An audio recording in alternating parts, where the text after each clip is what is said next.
सेहतमंद खाने को ऐसी खानों के इस्तेमाल की मशक के तौर पर समझा जा सकता है जो जिस्म को मुनासिब तरीके से काम करने और अच्छी सेहत को बरकरार रखने के लिए जरूरी ग़िज़ाई अज्जा फराहम करते हैं। इसमें आमतौर पर एक मुतवाज़िन ग़िज़ा का इस्तेमाल शामिल होता है जिसमें मुख्तलिफ फूड ग्रुप्स जैसे फल और सब्जियां, सारा अनाज, दुबली पुतली प्रोटीन और सेहतमंद चिकनाइयाँ शामिल होती है। सेहतमंद खाने के बारे में एक आम आदमी के नुक्ता नज़र में दर्ज झैल उसूल शामिल हो सकते हैं।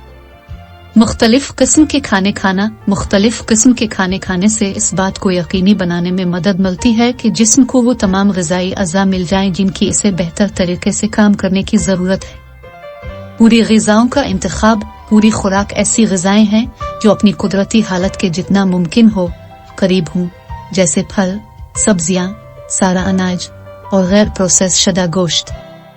ये ग़िज़ाएं प्रोसेस्ड फूड्स से ज्यादा ग़िज़ाइयत से भरपूर होती हैं।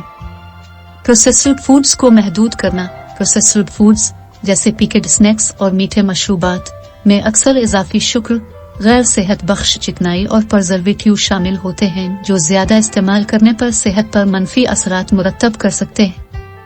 एतदाल पसंद हिस्से के साइज। खाने के हिस्से जो किसी की इनफरादी जरूरियात के लिए मौजू हैं सेहतमंद वजन को बरकरार रखने और ज्यादा खाने से बचने में मदद कर सकते हैं। हाइड्रेट रहना। वाफिर मिकदार में पानी और दीगर हाइड्रेटिंग सयाल पीना मजमूई सेहत के लिए अहम है और पानी की कमी को रोकने में मदद कर सकता है। मजमूई तौर पर सेहतमंद खाने में उन खानों के बारे में सोच समझकर इंतखाब करना शामिल है जो हम खाते हैं और अपनी ग़िज़ा में तवाज़ुन और एतदाल के लिए कोशिश करते हैं।